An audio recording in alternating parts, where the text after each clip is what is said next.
Goeiedag geliefde disipel van Jesus en baie welkom by nog 'n episode van In Jesus Bybelstudie. Hier is episode 57 in ons reeks oor jou identiteit in Christus. En ons kyk hierdie week daarna dat Jesus ons voorbeeld en ons model is. As ek en jy wil weet wie ons is, dan moet ons na Jesus kyk, want ons is in hom. As ek en jy wil weet hoe sien God ons, dan moet ons na Jesus kyk, want ons is in hom. Ek en jy is seuns van God. En onthou net dames, hierdie is nie 'n geslagsding nie, dis 'n identiteitskwessie. As ek as man die bruid van Christus kan wees, kan jy as 'n vrou 'n seun van God wees. En nee, God is nie gender confused nie en dit beteken hoegenaamd nie dat geslag nie by hom saak maak nie. Hierdie is net te doen met jou identiteit. Wie ken jy met die titel van seun van God? Jesus natuurlik. Maar Jesus kom leer ons dat God ons Vader is, en hy spreek God self ook aan as Vader. So as Jesus se Vader God is, en ons Vader is God, dan beteken dit mos ek is soos Jesus. Want ons het mos dieselfde pa, en dan is ons mos van dieselfde DNA. In Lukas 1:38 sê Maria vir die engel, laat dit met my wees volgens u woord. Sy het 'n woord van God gekry, en sy het geglo in die woord, en sy het swanger geraak met Jesus. Ek en jy het die woord van die evangelie gehoor, en ons het dit geglo, en ons is daardeur weer gebore.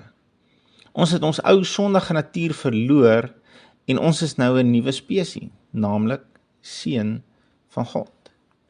1 Petrus 1 vers 23 sê dit vir my so mooi, want julle is wedergebore nie uit verganklike saad nie, maar uit onverganklike, deur die lewende woord van God, wat tot in ewigheid bly.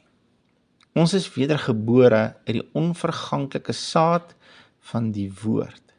Net soos Jesus as 'n mens gebore is uit die onverganklike saad van die woord. Ons is dus uit dieselfde saad gebore.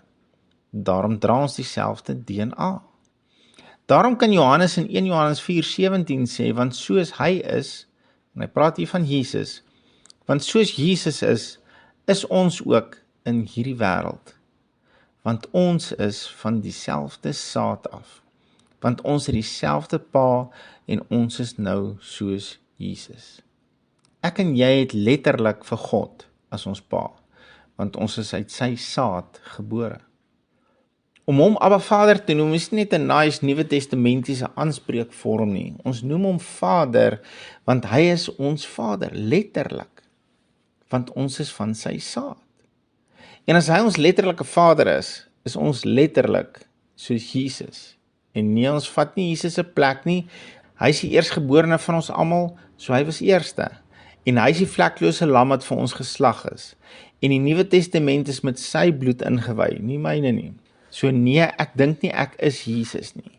Maar nou weet ek, meeste mense is op hierdie oomblik besig om in hulle kop rond te soek vir redes hoekom hierdie nie waar is nie. Terwyl ons eintlik 'n reaksie, die van onbeskryflike blydskap moet wees. Jy nie bly dat God in sy meesterplan dit so bedoel het om jou gees te herskep om net soos die van Jesus te lyk nie. Man, hierdie maak my super excited.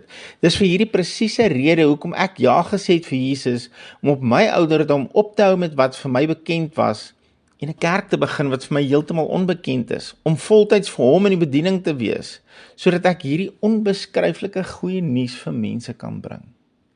As ek en jy die evangelies lees, dan kan ons leer uit mense se reaksies op Jesus se woorde en wonderwerke. Mense soos Petrus, Martha en Maria, die vrou by die put, Jairus, en die vrou wat aan bloedvloeiing gelei het, en al hierdie figure, ons kan by hulle leer, maar as ons wil weet wie ons is en wat ons kan doen, moet ons na Jesus kyk, want ons is soos hy. Ons is nie soos Petrus in die evangelies nie, want hy was nog nie wedergebore nie. Ons is nie soos Jairus of Martha of Maria nie, want hulle was nog nie wedergebore nie. Ons is soos Jesus. Nou ons mag dalk nog onvolwasse seuns van God wees in ons manier van dink en praat en optree. Maar ons gees is so perfek soos Jesus sin as wat ons ooit gaan wees. My en jou gees gaan nie meer soos Jesus word nie. Ons is reeds soos Jesus, want ons is van dieselfde saad gebore. Ons moet nou net leer om ons gedagtes te vernuwe na hierdie waarheid. As ons na die evangelies kyk, moet ons na Jesus kyk as ons voorbeeld. Wat hy gedoen het, kan ons ook doen. Ons is veronderstel om te doen en te leef en te praat en op te tree soos hy, want ons gees is net soos hy.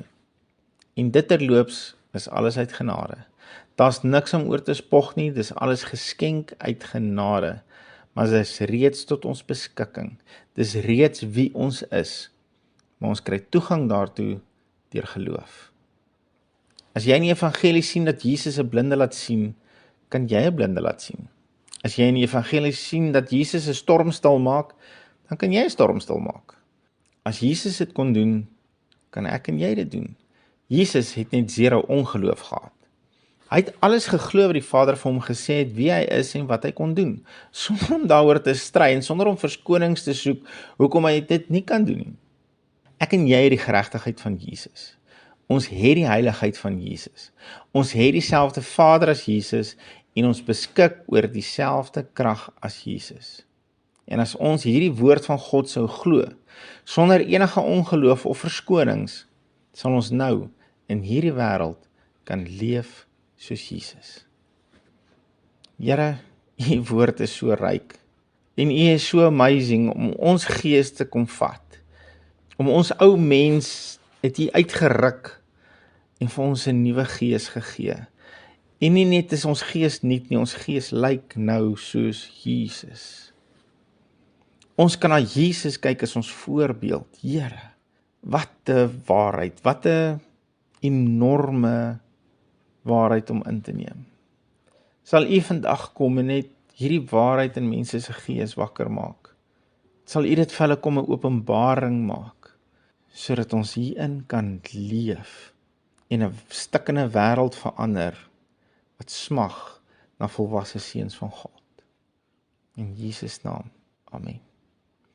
Geliefde van Jesus, onthou, hou jou oog op Jesus en jou neus in sy woord. As jy meer oor ons bediening wil uitvind, kan jy na ons webwerf toe gaan by injesus.co.za, of jy kan na ons podcast toe gaan vir vorige boodskappe by In Jesus Bybelstudie, en ons het ook 'n YouTube kanaal, In Jesus Ministry. Ons sien jou binnekort daar. Blessings, bye!